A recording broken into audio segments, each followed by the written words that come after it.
칠흑 같은 밤바다, 어린 용을 구한 어부에게 신비로운 여의주가 생겼습니다. 어부는 개인의 욕심 대신 이웃의 풍요를 소망해 마을에 기적을 선물했죠. 탐욕을 벌하고 나눔의 가치를 일깨워준 고귀한 성심이 빚어낸 감동적인 바다의 야사가 지금 시작됩니다. 어둠이 깊게 내려앉은 바다 위에서 평생을 보낸 어부의 그물에 신비로운 빛을 내뿜는 어린 생명이 걸려들었습니다. 그것은 전설 속에나 존재하던 하늘의 사자, 어린 용이었습니다. 가련한 목숨을 가엾게 여겨 다시 물속으로 돌려보낸 어부에게 돌아온 것은 세상의 모든 소망을 이루어준다는 눈부신 여의주였습니다. 자신의 잘됨보다 이웃의 배고픔을 먼저 걱정한 어부의 고귀한 성심이 마을 전체에 가져온 기적같은 풍요와 감동의 이야기를 시작합니다. 검푸른 바다가 하늘과 맞닿아 어디가 물이고 어디가 허공인지 분간할 수 없는 칠흑 같은 밤이었습니다. 파도는 거친 숨을 몰아쉬듯 뱃전을 때렸고 낡은 목선은 그때마다 삐그덕거리는 신음소리를 내며 위태롭게 흔들렸습니다. 그 배의 주인인 늙은 어부는 평생을 이 거친 동해 바다 위에서 보낸 사람이었습니다. 그의 얼굴에는 거센 바닷바람이 새겨놓은 주름이 깊은 골짜기처럼 패여 있었고 그물 손질로 굳은 살이 박인 투박한 손은 마치 늙은 소나무 껍질과도 같았습니다. 이름도 없이 그저 갯마을의 늙은이라 불리던 그는 오늘도 식구들의 입에 풀칠이라도 하기 위해 달빛조차 구름 뒤로 숨어버린 금악한 밤바다로 나섰습니다. 바람이 차가웠습니다. 뼛속까지 파고드는 한기의 늙은 어부는 낡은 무명저고리 깃을 여미며 깊은 한숨을 내쉬었습니다. 그물은 비어 있었습니다. 며칠째 고기들이 자취를 감춘 탓에 마을 전체가 굶주림에 허덕이고 있었습니다. 빈 그물을 끌어올릴 때마다 어부의 어깨는 천근만 근의 무게로 짓눌리는 듯 했습니다. 집에 두고 온 손녀의 배고픈 눈망울이 눈앞에 아른거려 그는 차마 노를 돌릴 수가 없었습니다. 바다여, 용왕님이시여. 부디 이 늙은이에게 자비를 베푸소서. 숭어 몇 마리만이라도 좋으니 제발 빈손으로 돌아가지 않게 해주십시오. 어부는 간절한 마음을 담아 다시 한번 그물을 던졌습니다. 차르륵 소리를 내며 그물이 검은 물결 속으로 빨려 들어갔습니다. 그는 뱃전에 걸터앉아 떨리는 손으로 담뱃대 하나를 물었지만 부싯돌을 칠 기운조차 남아있지 않았습니다. 파도 소리만이 그의 유일한 번뇌였고 정막만이 그의 유일한 안식처였습니다. 얼마나 지났을까? 낚싯줄도 아닌 그물줄이 팽팽하게 당겨지기 시작했습니다. 어부는 화들짝 놀라 그물줄을 잡았습니다. 묵직했습니다. 평소 잡히던 잡어들의 가벼운 파닥거림과는 차원이 다른 무게감이었습니다. 마치 바다 밑바닥에 거대한 바위를 건져 올리는 듯한 육중함이 손끝을 타고 전해져 왔습니다. 대물이다. 이건 필시 대물이야. 어부의 심장이 쿵쾅거리기 시작했습니다. 젖먹던 힘까지 짜내어 그물을 당겼습니다. 밧줄이 손바닥을 파고들어 피가 맺혔지만 고통을 느낄 새도 없었습니다. 거친 숨소리가 밤바다에 울려 퍼졌습니다. 그물이 수면 가까이 올라오자 칠흑 같던 바다 밑에서 기이한 광채가 새어나오기 시작했습니다. 처음에는 희미한 푸른빛이었으나 점점 수면 위로 가까워질수록 눈을 뜰 수 없을 만큼 찬란한 옥색빛으로 변해갔습니다. 마침내 그물이 물 밖으로 모습을 드러냈습니다. 그리고 그 순간 어부는 비명을 지를 뻔한 입을 틀어막고 뒷걸음질 쳤습니다. 그물 속에 들어있는 것은 물고기가 아니었습니다. 그것은 전설 속에서나 듣던 영물이었습니다. 뱀보다는 훨씬 굵고 몸 전체가 비취색 비늘로 덮여 있었으며 머리에는 사슴의 뿔을 닮은 작은 돌기가 솟아 있었습니다. 4개의 발에는 매의 발톱 같은 것이 달려 있었으나 아직은 여리고 부드러워 보였습니다.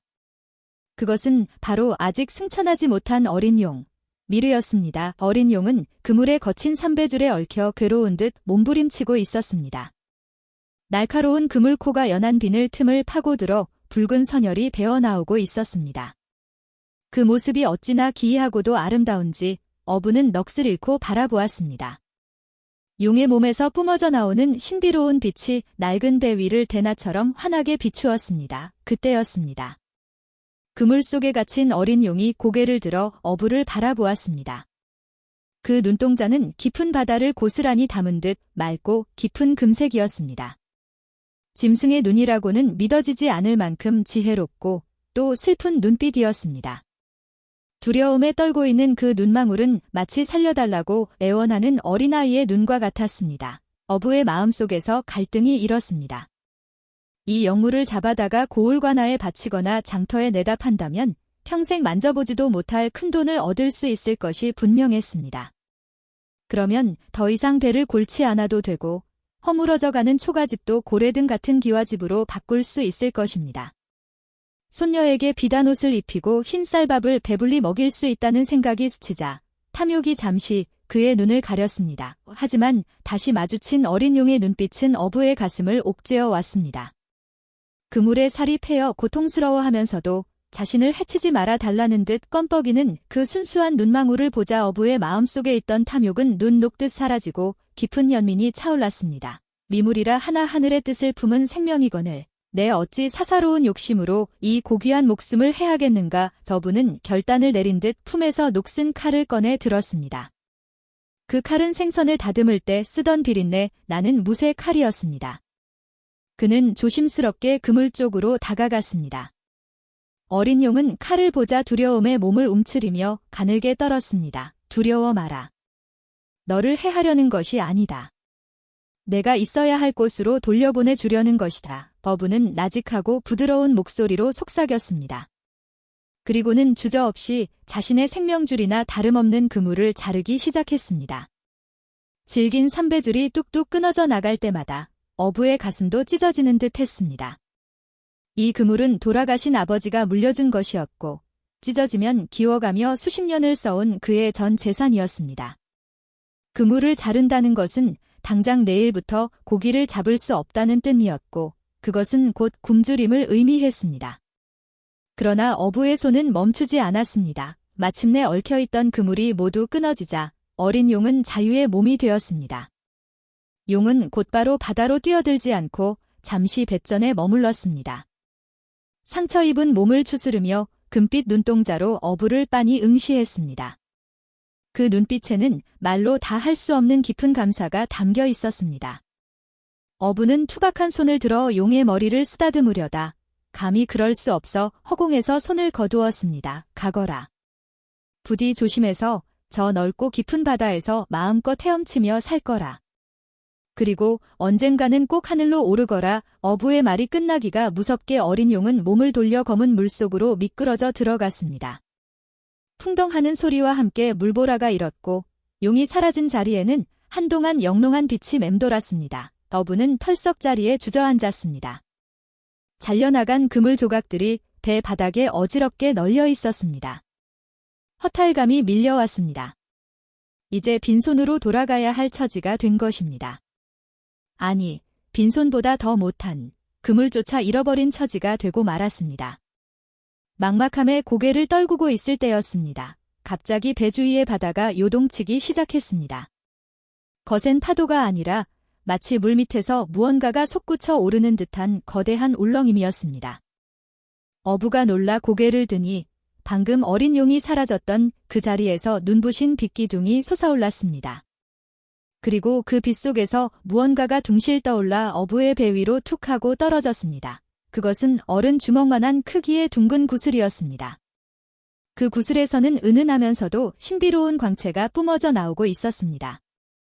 어부가 조심스럽게 그것을 집어들자 차가운 바닷바람에 얼어붙었던 손바닥으로 따스한 온기가 전해져 왔습니다. 구슬 안에는 오색 찬란한 구름 같은 기운이 소용돌이치고 있었고 바라보고만 있어도 마음이 평온해지는 기묘한 물건이었습니다. 이것은 여의주가 아니더냐. 어부는 자신의 눈을 의심했습니다. 전설 속에서 용들이 물고 다니며 조화를 부린다는 여의주. 소원을 들어주고 세상을 비춘다는 그 보물이 자신의 손안에 들어와 있는 것이었습니다. 어린 용이 생명을 구해준 은혜에 보답하고자 두고 간 선물이 분명했습니다. 어부는 떨리는 손으로 여의주를 가슴에 품었습니다. 그러자 놀라운 일이 벌어졌습니다. 칠흑 같던 밤바다가 여의주의 빛으로 인해 환하게 밝아지더니 백기를 잃을까 걱정할 필요도 없이 항구로 향하는 길이 훤히 보이는 것이었습니다. 또한 지치고 굶주려 껍데기만 남은 듯했던 그의 몸에 알 수 없는 기운이 솟아나기 시작했습니다. 마치 젊은 시절로 돌아간 듯 힘이 넘쳤습니다. 어부는 노를 저어 마을로 향했습니다. 배는 물 위를 미끄러지듯 빠르게 나아갔습니다. 멀리 마을에 희미한 불빛들이 보이기 시작했습니다. 다 쓰러져가는 초가집들이 옹기종기 모여있는 가난한 갯마을.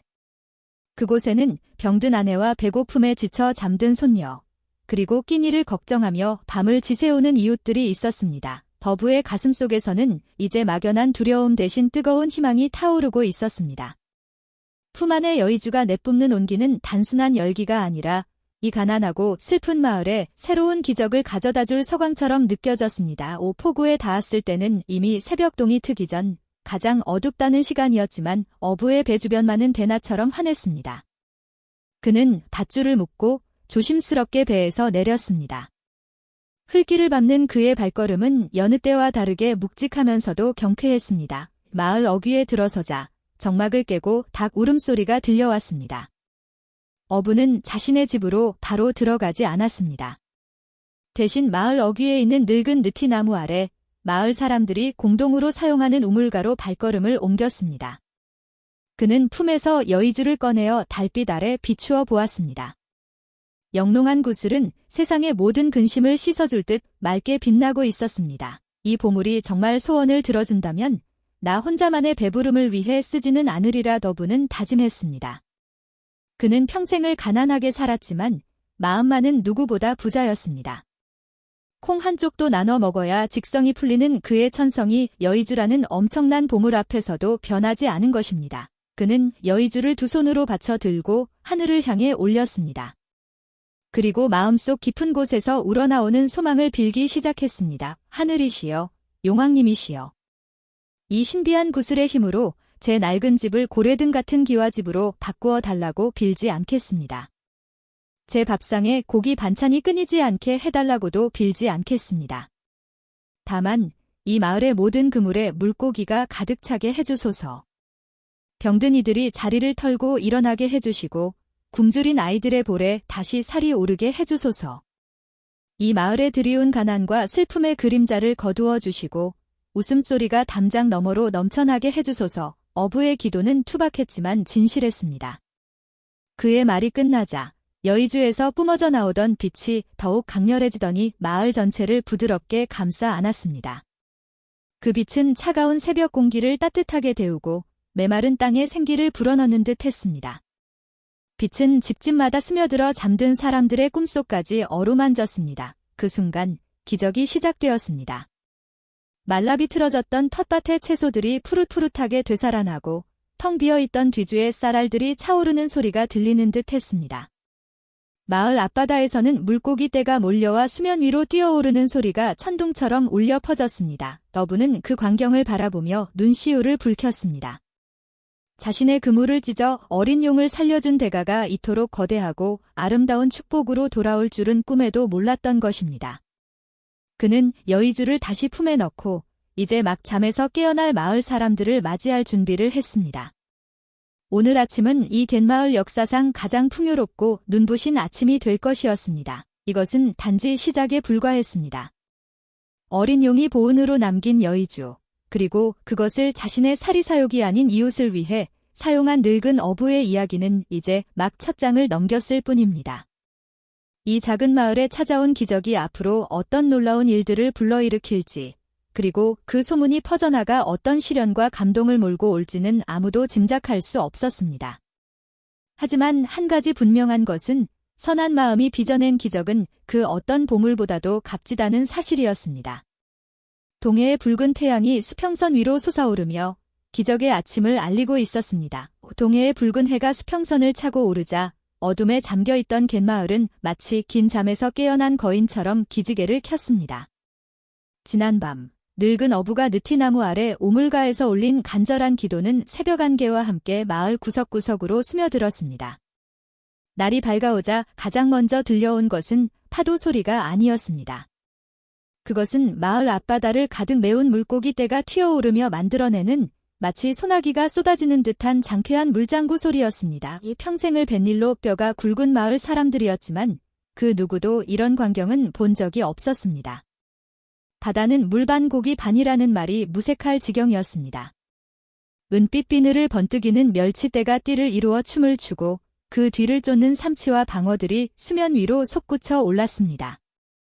갯바위 틈새마다 전복과 소라가 닥지닥지 붙어 있었고 모래톱에는 알이 꽉 찬 꽃게들이 발 디딜 틈 없이 기어다니고 있었습니다. 그물질을 할 필요도 없었습니다. 그저 바구니를 들고 나가 퍼 담기만 하면 될 지경이었습니다. 이 마을 안쪽의 풍경 또한 기이하기는 매한가지였습니다. 흉년이 들어 쩍쩍 갈라졌던 텃밭의 흙은 언제 그랬냐는 듯 검고 기름진 윤기를 머금고 있었습니다. 말라 비틀어졌던 고추대와 배추잎은 하룻밤 사이에 싱싱하게 되살아나 아침 이슬을 머금고 푸른 빛을 뽐냈습니다. 며칠을 굶어 송장이나 다름없던 옆집 칠성인의 막내는 자리를 털고 일어나 마당을 뛰어다니고 있었고 관절이 쑤셔 거동조차 힘들다던 뒷집 할멈은 지팡이도 없이 우물가로 걸어나와 물동이를 이었습니다. 이게 도대체 무슨 조화란 말인가. 용왕님께서 굽어 살피신 게야. 마을 사람들은 서로의 얼굴을 쳐다보며 환호성을 질렀습니다. 텅 비어 거미줄만 무성했던 뒤줄을 열어본 아낙네들은 그 안에 가득 차오른 쌀독을 보며 입을 다물지 못했습니다. 어디선가 구수한 밥 짓는 냄새가 골목을 타고 흘러나왔습니다. 가난과 굶주림에 찌들어 잿빛이었던 마을은 단 하룻밤 사이에 활기가 넘치는 풍요의 땅으로 변해 있었습니다. 사람들의 얼굴에 드리워졌던 깊은 주름살 사이로 웃음꽃이 피어났고 아이들의 해맑은 웃음소리가 담장을 넘어 청명한 아침 하늘로 퍼져나갔습니다. 이 모든 기적을 조용히 지켜보는 이가 있었으니 바로 그 늙은 어부였습니다. 그는 자신의 낡은 오두막 툇마루에 앉아 곰방대를 물고 있었습니다. 그의 품속 깊은 곳, 무명천으로 겹겹이 싼 주머니 속에는 은혜 갚은 여의주가 따스한 온기를 내뿜고 있었습니다. 어부는 마을 사람들의 환호를 들으며 가만히 눈을 감았습니다. 자신이 베푼 작은 선의가 욕심을 버린 기도가 이토록 거대한 행복이 되어 돌아왔다는 사실에 가슴이 벅차올랐습니다. 그는 이 비밀을 무덤까지 가져가리라 다짐했습니다. 이 보물이 세상에 알려진다면 평화는 순식간에 깨지고 피비린내 나는 다툼이 일어날 것임을 직감했기 때문입니다. 며칠이 지났습니다. 마을은 축제 분위기였습니다. 집집마다 생선을 굽는 연기가 피어올랐고 갓 지은 하얀 쌀밥을 나누어 먹는 정겨운 풍경이 이어졌습니다. 어부는 여느 때와 다름없이 낡은 그물을 손질하며 평범한 일상을 보냈습니다. 하지만 그의 눈빛은 전보다 훨씬 깊고 그윽해져 있었습니다. 그는 틈날 때마다 마을을 돌며 혹여나 넘치는 풍요에 취해 교만해지는 이가 없는지 혹은 이 기이한 현상을 의심하여 헛소문을 퍼뜨리는 자는 없는지 살폈습니다. 다행히 마을 사람들은 순박했습니다. 그들은 이 모든 것을 하늘에 뜬 이라 여기며 감사할 따름이었습니다. 그러나 세상에 영원한 비밀은 없는 법이었습니다. 바닷바람을 타고 퍼져나간 것은 비단 생선 굽는 냄새뿐만이 아니었습니다. 이 작은 갯마을에 괴이한 풍년이 들었다는 소문은 삽시간에 고개를 넘고 물을 건너 인근 고을의 장터까지 흘러들어갔습니다. 짐을 지고 마을을 들렀던 보부상들의 입을 통해서였습니다. 여보게, 들었나? 저 아래 갯마을 말일세? 그 찢어지게 가난하던 동네가 하룻밤 사이에 별천지가 되었다더군. 들었지? 그물만 던지면 고기가 배가 가라앉을 만큼 잡히고 논밭에서는 심지도 않은 곡식이 자란다지 뭔가 어디 그뿐인가? 병든 노인이 회춘을 하고 벙어리가 말문이 트였다는 소리까지 있네. 분명 산신령이 도왔거나 도깨비 방망이라도 주운 게 틀림없어 장터의 국밥집에서 오가던 이 소문은 끈적하고 탐욕스러운 귀를 가진 한 사내에게까지 닿고 말았습니다. 그는 바로 이 고을을 다스리는 사또 최현감이었습니다. 최현감은 백성의 고혈을 짜내어 자신의 뱃속을 채우는 탐관오리의 전형이었습니다. 그의 관아 창고에는 뇌물로 받은 비단과 엽전이 산더미처럼 쌓여 있었지만 그의 탐욕은 밑 빠진 독과 같아 채워도 끝이 없었습니다. 기름진 고기로 점심상을 물리고 비스듬히 누워 이를 쑤시던 최현감은 이방이 전하는 갯마을 이야기를 듣고 벌떡 몸을 일으켰습니다. 그의 뱀처럼 가늘고 날카로운 눈이 번들거렸습니다. 무어라? 그 쥐새끼 같은 것들이 사는 갯마을에 금은보화가 쏟아진단 말이냐? 이에 사또 나으리. 소문이 파다하옵니다. 고기가 물 위로 스스로 뛰어오르고 뒤주의 쌀이 저절로 찬다고 하니 이는 필시 예사로운 일이 아니옵니다. 최 현감은 부채를 탁 소리 나게 접으며 콧방귀를 뀌었습니다. 허황된 소리. 뒤주의 쌀이 저절로 찰 리가 있느냐? 필시 그것들이 조정 몰래 무역을 하여 떼돈을 벌었거나 아니면 바다에서 난파된 보물선이라도 건져 올린 것이 분명하다. 감히 관아에 신고도 하지 않고 이 속을 챙기다니 내 이것들을 그냥 둘 수 없다. 최 현감의 머릿속에는 이미 그 마을의 모든 재물을 빼앗아 자신의 창고로 옮길 공리로 가득 찼습니다. 그는 즉시 포졸들을 집합시켰습니다. 당장 그 갯마을로 가서 촌장을 잡아들여라. 그리고 마을을 샅샅이 뒤져 그 괴이한 풍요의 원인을 밝혀내라. 쌀 한 톨, 생선 한 마리라도 숨기는 놈이 있다면 경을 칠 것이다. 말발굽 소리가 요란하게 고요한 산길을 울렸습니다. 수십 명의 포졸이 창과 육모방망이를 들고 갯마을을 향해 달려갔습니다. 평화롭던 마을 어귀에 흙먼지가 일면서 살벌한 기운이 감돌기 시작했습니다.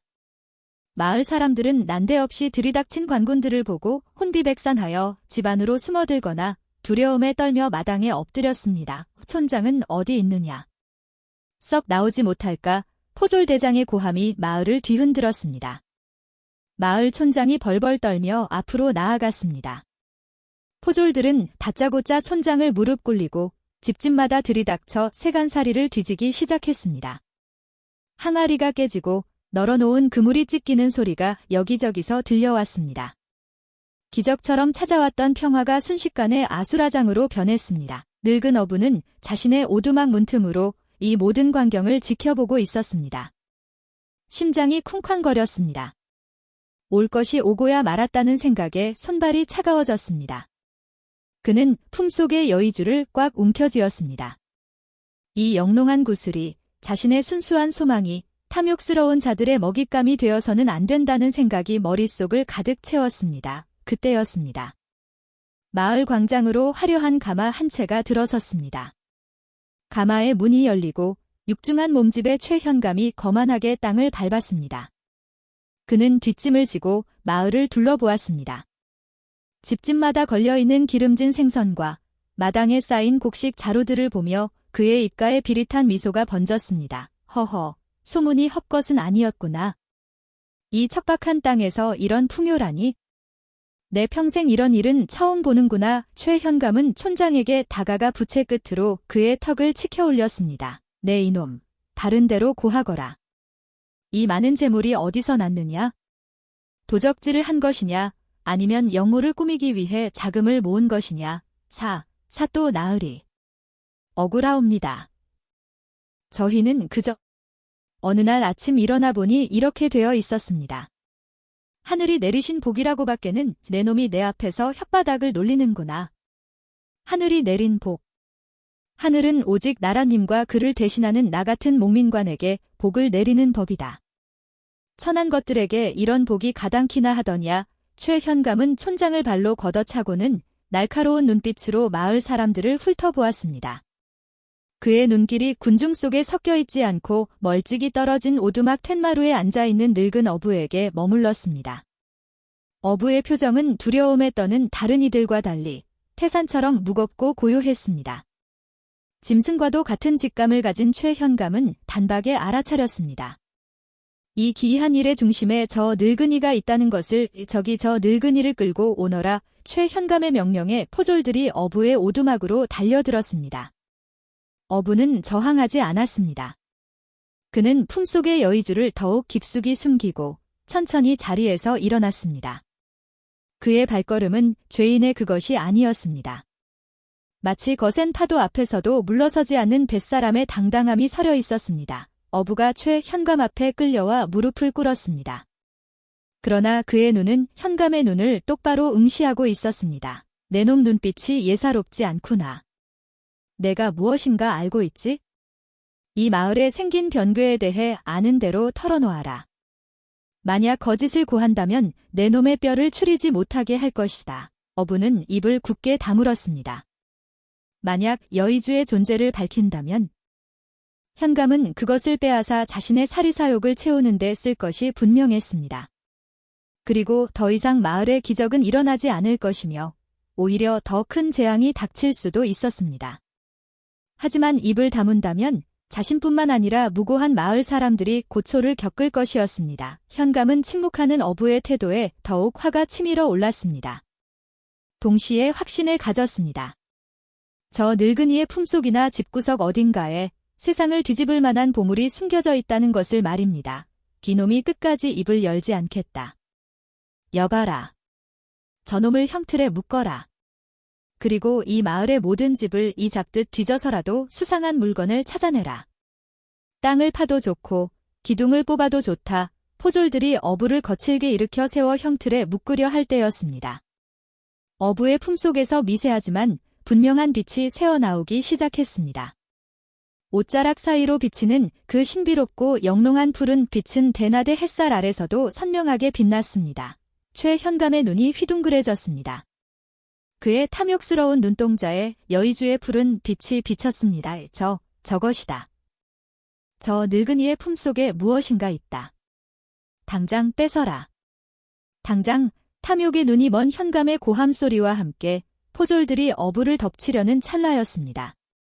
어부는 결심한 듯 눈을 질끈 감았다 떴습니다. 그는 묶인 팔에 힘을 주어 버티며 속으로 간절히 외쳤습니다. 어린 용이시여, 이 미천한 늙은이의 목숨은 거두어 가셔도 좋으나 부디 이 보물이 저 악한 자들의 손에 들어가 세상을 어지럽히지 않게 해주소서. 어부의 가슴팍이 뜨거워지기 시작했습니다. 그것은 단순히 체온이 아니었습니다. 여의주가 주인의 위기를 감지하고 반응하기 시작한 것입니다. 맑고 고요했던 하늘에 갑자기 먹구름이 몰려들기 시작했습니다. 멀리서 들려오던 파도 소리가 점차 거대해지더니 마치 성난 짐승의 울부짖음처럼 변해갔습니다. 바람이 거세게 불어와 현감의 갓을 날려버리고 포졸들의 깃발을 찢어놓았습니다. 현감과 포졸들, 그리고 마을 사람들은 갑작스러운 천지개벽의 조짐에 얼어붙었습니다. 어부의 품에서 뿜어져 나오는 빛은 점점 더 강렬해져 이제는 눈을 뜰 수 없을 정도로 찬란하게 타오르고 있었습니다. 그것은 탐욕을 부르는 빛이 아니라 부정한 것을 몰아내려는 서슬퍼런신의 분노와도 같았습니다. 혼란의 도가니 속에서 최현감은 뒷걸음질 치면서도 탐욕을 버리지 못하고 소리쳤습니다. 무엇들 하느냐. 저것은 요물이다. 어서 저 늙은이의 배를 갈라서라도 저 빛을 꺼내란 말이다. 하지만 그 누구도 감히 어부에게 다가갈 수 없었습니다. 어부를 감싸고 있는 빛의 장막이 너무나도 신성하고 위압적이었기 때문입니다. 어부는 폭풍의 눈처럼 고요히 그 자리에 서서 다가올 운명을 기다리고 있었습니다. 은혜 갚은 여의주가 불러온 기적은 이제 인간의 추악한 탐욕과 맞부딪혀 전혀 다른 국면으로 치닫고 있었습니다. 과연 이 신비한 구슬은 어부를 지킬 것인가, 아니면 마을 전체를 삼켜버릴 재앙의 씨앗이 될 것인가. 바람은 더욱 거세지고 바다 저편에서는 집채만 한 파도가 마을을 향해 고개를 쳐들고 있었습니다. 하늘빛이 순식간에 뒤집혔습니다. 조금 전까지 가을볕이 따사롭게 내리쬐던 맑은 하늘은 온데간데 없고 마치 먹물을 들이부은 듯 검푸른 어둠이 머리 위를 짓눌렀습니다.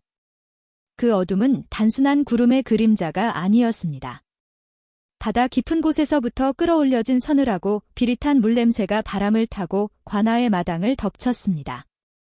흙먼지가 회오리치며 솟구쳐 올랐고 관아의 지붕 위에 얹어있던 기와들이 덜그럭거리며 불안한 비명을 질러댔습니다. 최현감은 자신의 갓이 바람에 날려 진흙탕에 처박히는 것도 모른 채 오직 형틀에 묶인 어부의 가슴팍만을 노려보고 있었습니다.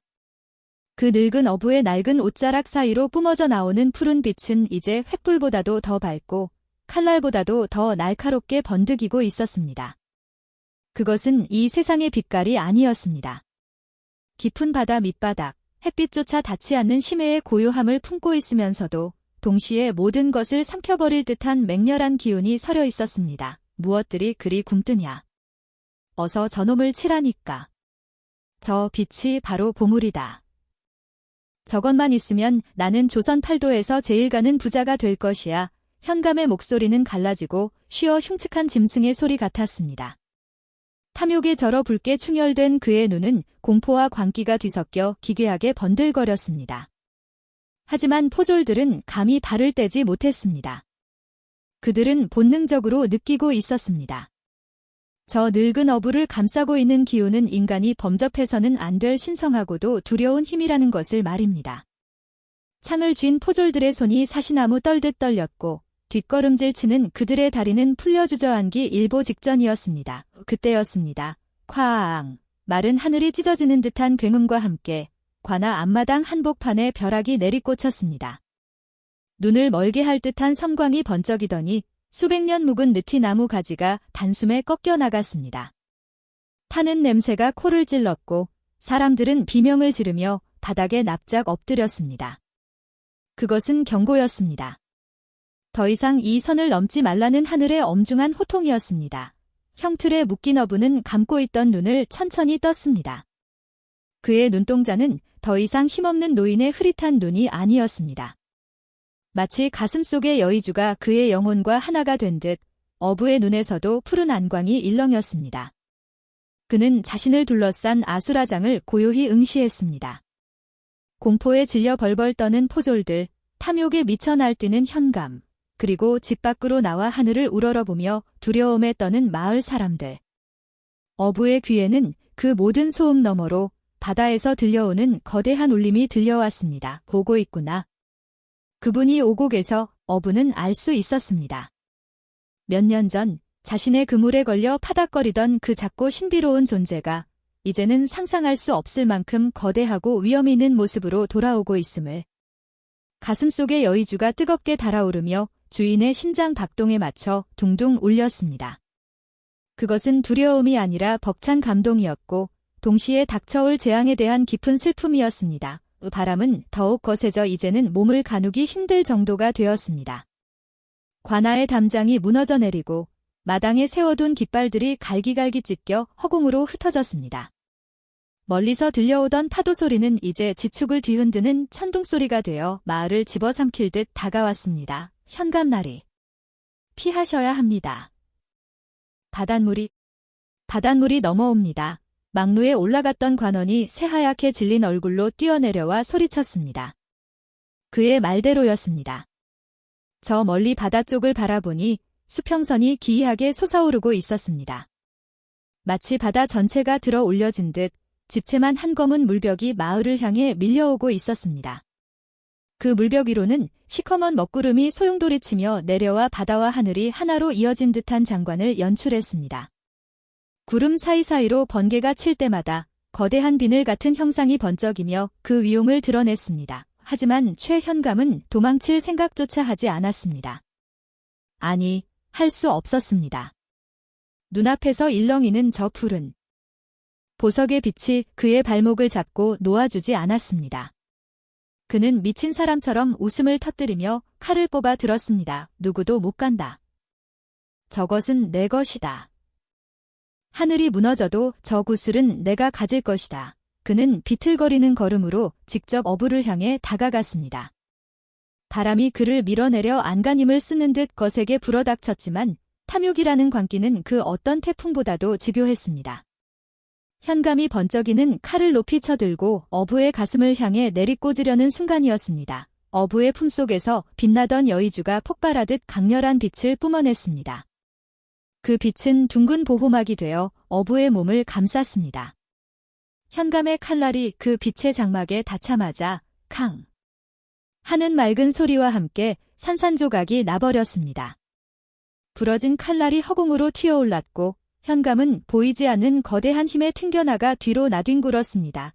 크악! 진흙탕에 처박힌 현감은 고통스러운 비명을 질렀지만 그의 시선은 여전히 어부의 가슴에 고정되어 있었습니다. 이제 어부의 몸은 형틀에서 풀려나 공중으로 천천히 떠오르고 있었습니다. 묶여있던 밧줄들은 삭은 지푸라기처럼 힘없이 끊어져 나갔고 어부는 마치 물속에 있는 듯 편안한 자세로 허공에 머물렀습니다. 그의 주변으로 푸른 물방울들이 보석처럼 맺혀 춤을 추듯 빙글빙글 돌았습니다. 마을 사람들은 그 경이로운 광경에 입을 다물지 못했습니다. 그것은 요술이 아니라 신령스러운 기적이었습니다. 평생을 바다에 기대어 살아온 늙고 초라한 어부가 지금 이 순간만큼은 바다의 주인처럼 보였습니다. 어부는 슬픈 눈으로 아래를 내려다 보았습니다. 탐욕의 눈이 멀어 진흙탕을 기어다니는 현감과 두려움에 떨고 있는 이훈들의 모습이 그의 가슴을 아프게 찔렀습니다. 인간의 욕심이 이토록 무섭고 추한 것이더냐. 내 너희를 살리고자 하였으나 하늘의 뜻은 거스를 수가 없구나. 어부의 한탄이 바람에 실려 흩어질 때 마침내 그 거대한 물벽이 마을 어귀를 들이닥쳤습니다. 콰르릉. 쏴아. 방파제를 단숨에 뛰어넘은 파도는 거침없이 마을 안으로 밀려 들어왔습니다. 하지만 이상하게도 그 물결은 마을 사람들의 집을 부수거나 휩쓸어 가지 않았습니다. 물은 마치 살아있는 짐승처럼 길을 찾아 구불구불 움직이며 오직 관아를 향해서만 맹렬하게 돌진했습니다. 그 물줄기의 선두에는 용의 머리 형상을 한 거품이 하얗게 부서지며 포효하고 있었습니다. 으악! 물이다. 도망쳐라. 관아의 마당에 있던 포졸들과 관원들은 혼비백산하여 뿔뿔이 흩어졌습니다. 그러나 현감은 도망칠 곳이 없었습니다. 사방에서 밀려든 물이 순식간에 관아 마당을 가득 채우더니 오직 현감이 서 있는 자리만을 남겨두고 빙 둘러 포위했습니다. 물은 점점 차올라 그의 무릎을, 허리를 적시기 시작했습니다. 차가운 바닷물이 살갗에 닿자 그제야 현감은 정신이 번쩍 드는 듯 했습니다. 탐욕이 거친 자리에 비로소 죽음의 공포가 들어찼습니다. 이사, 살려주게. 내 잘못했네. 저 보물은 자네가 가지게. 제발 이 물 좀 멈춰주게. 현감은 물속에서 허우적거리며 공중에 떠있는 어부를 향해 애원했습니다. 그러나 어부는 아무런 대답도 하지 않았습니다. 그저 가만히 고개를 저을 뿐이었습니다. 이미 인간의 손을 떠난 일이었습니다. 바다의 분노는 인간의 얄팍한 사과로 잠재울 수 있는 것이 아니었습니다. 하늘을 뒤덮은 먹구름 속에서 굵은 빗줄기가 창처럼 쏟아지기 시작했습니다.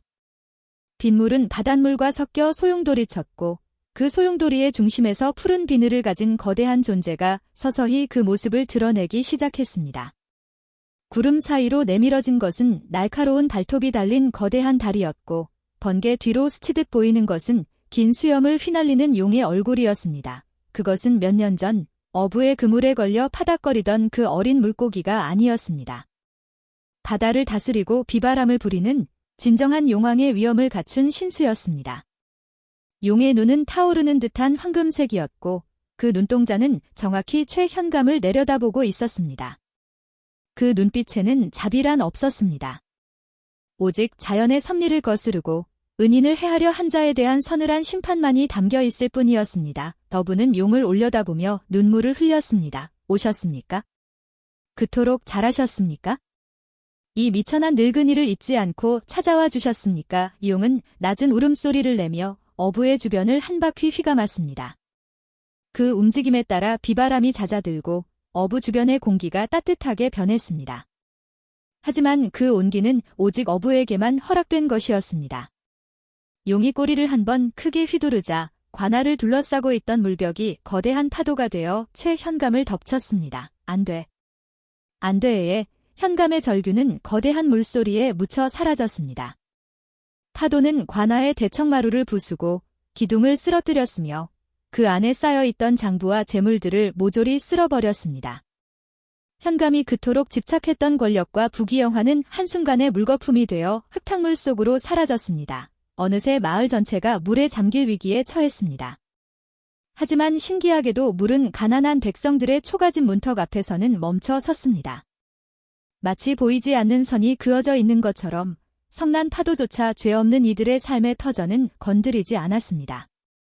사람들은 지붕 위에 올라가 혹은 높은 언덕으로 피신하여 이 믿기지 않는 광경을 지켜보았습니다.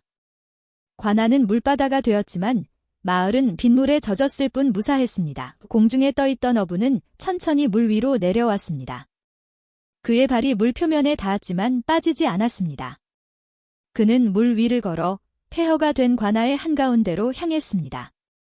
그곳에는 물에 빠져 허우적대다가 가까스로 기둥을 붙잡고 숨을 헐떡이는 최현감이 있었습니다.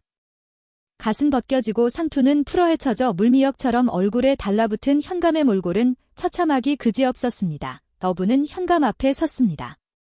품속의 여의주는 여전히 푸르게 빛나고 있었지만 이제 그 빛은 분노보다는 연민에 가까웠습니다. 현감나리, 보물은 눈에 보이는 구슬이 아닙니다.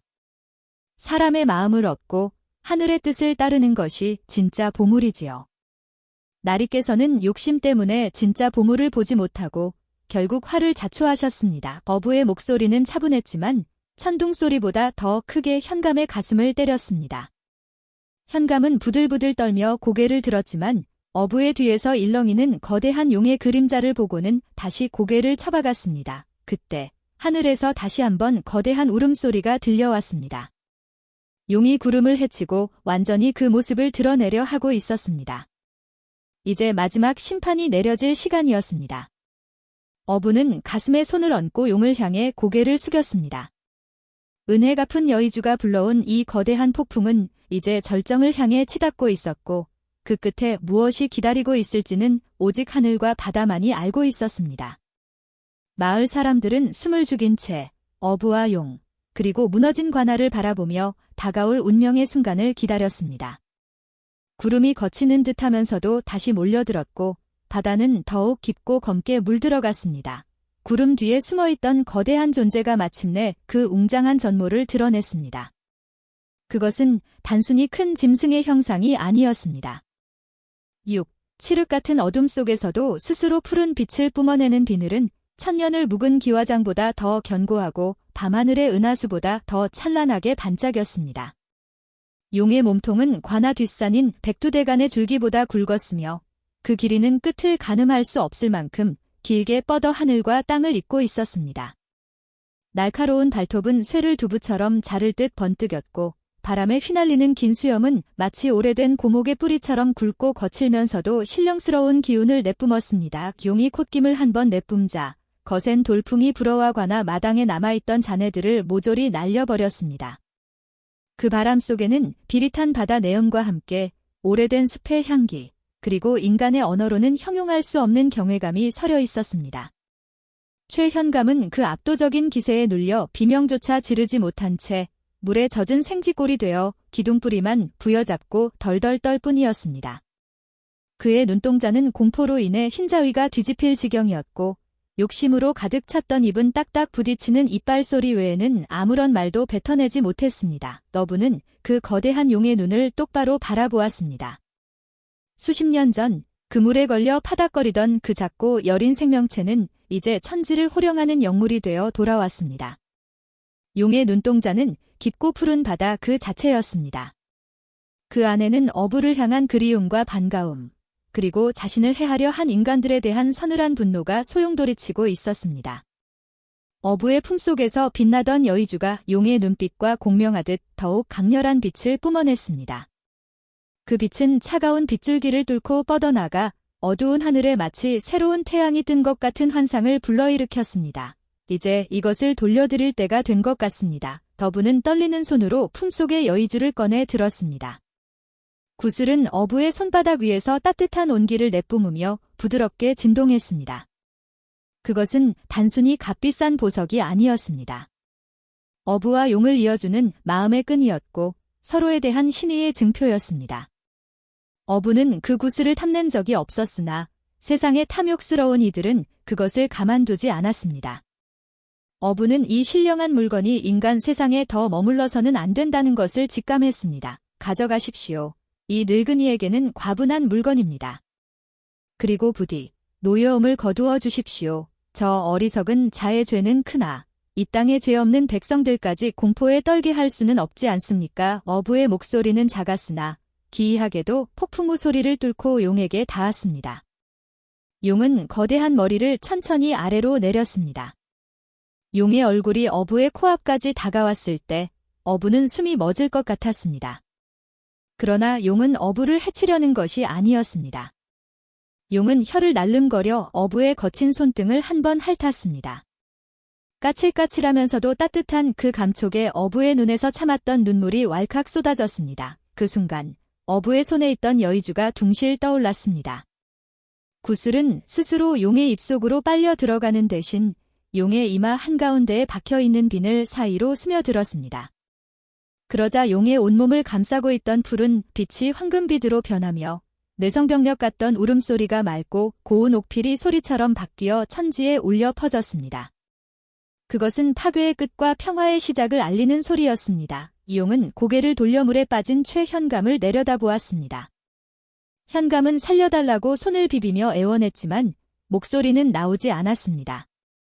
용은 그를 직접 벌하지 않았습니다. 대신 꼬리를 들어가나 터에 고여있던 흙탕물을 한번 크게 내리쳤습니다. 그러자 물살이 회오리치며 현감을 휩쓸었습니다. 현감은 비명과 함께 물살에 휘말려가나 박저 멀리 아무도 살지 않는 갯벌 쪽으로 떠내려갔습니다. 그가 평생 긁어모은 재물과 비단 옷들은 모두 찢겨지고 진흙 속에 파묻혀 다시는 찾을 수 없게 되었습니다. 그것은 죽음보다 더 혹독한 모든 것을 잃은 채 살아가야 하는 형벌이었습니다. 그 보리를 마친 용은 다시 어부를 향해 고개를 끄덕였습니다. 작별의 인사였습니다. 용은 몸을 비틀어 하늘로 치솟기 시작했습니다. 그 움직임은 마치 거대한 강물이 거꾸로 흐르는 것과 같았습니다. 용이 구름을 뚫고 올라가자 억수같이 쏟아지던 비가 거짓말처럼 뚝 그쳤습니다. 먹구름이 소용돌이치며 흩어졌고 그 갈라진 틈 사이로 눈부신 햇살이 쏟아져 내렸습니다. 마을 사람들은 지붕 위에서, 언덕 위에서 그 경이로운 광경을 목격했습니다. 황금빛 비늘을 반짝이며 구름 속으로 사라지는 용의 뒷모습은 평생 잊을 수 없는 장관이었습니다. 용이 지나간 자리에는 7빛깔 무지개가 떴는데 그 무지개는 바다 끝에서 시작되어 어부의 집 지붕 위로 이어져 있었습니다. 물이 빠지기 시작했습니다. 신기한 일이었습니다. 관아와 부자들의 고래등 같은 기와집들은 물살에 부서지고 진흙투성이가 되었지만 가난한 백성들의 낡은 초가집들은 어디 하나 부서진 곳 없이 멀쩡했습니다. 오히려 비에 씻겨 더 깨끗해 보이기까지 했습니다. 마을 앞바다에는 평소에는 보기 힘든 귀한 물고기들이 떼를 지어 몰려와 펄떡거리고 있었습니다. 용이 남기고 간 마지막 선물인 샘이었습니다. 어부는 젖은 옷을 털며 물이 빠진 바닥을 걸어 나왔습니다. 그의 표정은 그 어느 때보다 평온했습니다. 마을 사람들은 어부에게 달려와 절을 하며 그를 신처럼 떠받들려 했지만 어부는 손사래를 쳤습니다. 나는 그저 그물을 던지는 늙은이일 뿐이요. 하늘이 도운 것이지 내가 한 일이 아닙니다. 그 후로 마을에는 많은 변화가 있었습니다. 갯벌로 떠내려간 최현감은 목숨은 건졌으나 실성하여 찢어진 옷을 걸치고 용이 온다 중얼거리며 밥을 빌어먹는 거지가 되었습니다. 새로 부임한 현감은 최현감의 몰락과 용의 전설을 전해 듣고는 감히 백성을 수탈할 엄두를 내지 못하고 청렴하게 고을을 다스렸습니다. 어부는 여전히 낡은 배를 타고 바다로 나갔습니다. 하지만 더 이상 그물을 던져 물고기를 잡지 않았습니다. 대신 그는 배 위에 누워 하늘을 바라보거나 바다를 향해 혼잣말을 건네곤 했습니다. 사람들은 어부가 용과 대화를 나누는 것이라 수군거렸습니다. 어부의 집마당에는 언제나 알 수 없는 향기가 감돌았고 한겨울에도 그의 집 주변만큼은 따뜻한 훈풍이 불었습니다. 세월이 흘러 어부도 늙고 병이 들어 더 이상 배를 탈 수 없게 되었습니다. 그가 세상을 떠나던 날 밤, 마을 사람들은 또다시 기이한 현상을 목격했습니다. 밤하늘에 별똥별 하나가 어부의 집으로 떨어지는가 싶더니 바다 쪽에서 은은한 푸른 안개가 밀려와 어부의 집을 감쌌습니다. 안개 속에서 백고동 소리 같기도 하고 짐승의 울음소리 같기도 한 낮고 부드러운 소리가 들려왔습니다. 다음 날 아침, 마을 사람들이 어부의 집을 찾았을 때 어부는 가장 편안한 표정으로 잠들어 있었습니다. 그의 주름진 손에는 낡은 그물 조각이 쥐어져 있었고 입가에는 옅은 미소가 걸려 있었습니다. 사람들은 장례를 치르기 위해 그의 시신을 운구하여 바닷가 언덕으로 향했습니다. 그때 잔잔하던 바다가 일렁이며 수면 위로 거대한 물기둥이 솟구쳤습니다. 사람들은 모두 걸음을 멈추고 숨을 죽였습니다. 물기둥 사이로 옛날 그 황금빛 용이 다시 모습을 드러냈습니다. 하지만 이번에는 폭풍우도 천둥도 없었습니다. 용은 그저 조용히, 아주 조용히 어부의 상여가 지나가는 길을 따라 바다 위를 유영했습니다. 마치 오랜 친구의 마지막 길을 배웅하러 온 것처럼 용은 상여가 땅에 묻히고 봉분이 다 만들어질 때까지 그 자리를 지켰습니다. 그리고 사람들이 제를 올리고 절을 하자 긴 울음소리를 한 번 남기고는 깊은 바닷속으로 사라졌습니다. 그 울음소리는 슬픔이라기보다는 먼 여행을 떠나는 이를 위한 장엄한 송가처럼 들렸습니다. 어부가 묻힌 언덕에는 이름 모를 들꽃들이 만발했습니다. 사람들은 그곳을 용이 쉬어가는 언덕이라 불렀습니다. 비가 오지 않아 가뭄이 들 때면 마을 사람들은 그 언덕에 올라가 기호제를 지냈고 그때마다 어김없이 단비가 내려 메마른 대지를 적셨습니다. 세월은 강물처럼 흘러 어부도 현감도 그날의 광경을 목격했던 사람들도 모두 흙으로 돌아갔습니다. 하지만 이야기는 살아남아 입에서 입으로 할머니의 무릎에서 손자의 귀로 전해졌습니다. 욕심을 부리면 화를 입고 은혜를 갚을 줄 알면 복을 받는다는 그 당연하고도 엄중한 이치가 푸른 바다의 전설이 되어 오늘날까지도 파도 소리에 실려 들려오고 있습니다. 지금도 비바람이 거세게 몰아치는 날이면 바닷가 사람들은 창문을 열고 귀를 기울입니다. 그러면 거센 파도 소리 사이로 친구를 그리워하는 용의 낮은 울음소리와 그의 화답하는 늙은 어부의 허허로운 웃음소리가 들린다고 합니다. 저 멀리 수평선 너머 인간의 욕심이 닿지 않는 깊고 푸른 그곳에서 그들은 여전히 함께일 것입니다. 은혜 갚은 여의주의 빛이 영원히 꺼지지 않는 등불이 되어 그들의 우정을 비추고 있을 테니까요.